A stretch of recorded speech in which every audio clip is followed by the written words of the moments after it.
what does acceptance and allowing look like when we're talking about our relationship with our body? First of all, what we have to do is stop the critical self-talk. So starting to notice where we're not accepting our body. That means when we're out at the store, we might notice when we start comparing ourselves to others. If we're spending a lot of time on social media, we might notice how we feel about ourselves before we get on social media, while we're on social media, after we get off social media, and say, how is this serving me? How is this affecting the way I'm talking to myself? Maybe bringing attention to when we look in the mirror, what are we saying to ourselves in our head? So really anything that we're doing in here, we're always going inward here, and we're noticing when we're being critical of ourselves, because anytime we're criticizing ourselves, we're not accepting ourselves and we're not allowing what is to be. So that's your first tip. The second tip is to focus on what our bodies can do instead of what our bodies look like. And so the fitness and the activities that we do should all be about creating strength and endurance to live the kind of life that we want to lead. And I know I find so much joy when I can hold a yoga pose and feel like the openness and the spaciousness in my body as I've been strengthening a part of my body or creating more flexibility, and just how it feels to be able to hold that versus having someone take a picture of it and focusing on what it looks like, or being able to run up the stairs and not be breathing really hard. It's all about the way that we feel in our bodies, and that when we have health and we have strength, that it creates a bigger life versus fitting in a certain size jean. Awesome. The third tip for how to accept and allow your body is to chuck the waiting until mentality. So sometimes it's really easy to start thinking like, well, yeah, I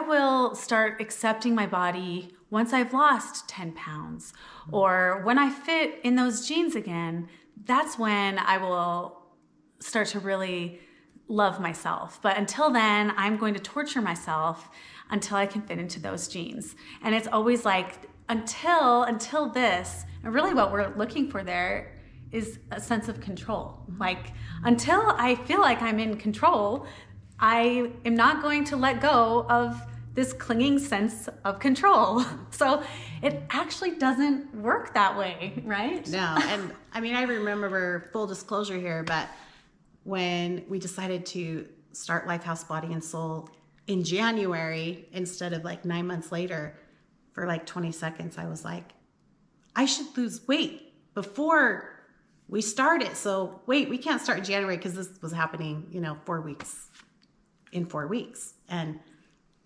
in my mind, it's like, I need to have this all figured out and then we can start, right? So there's so many ways that we can do that, like wait to live until when we just need to live. Yeah, like I can accept my life when it looks perfect.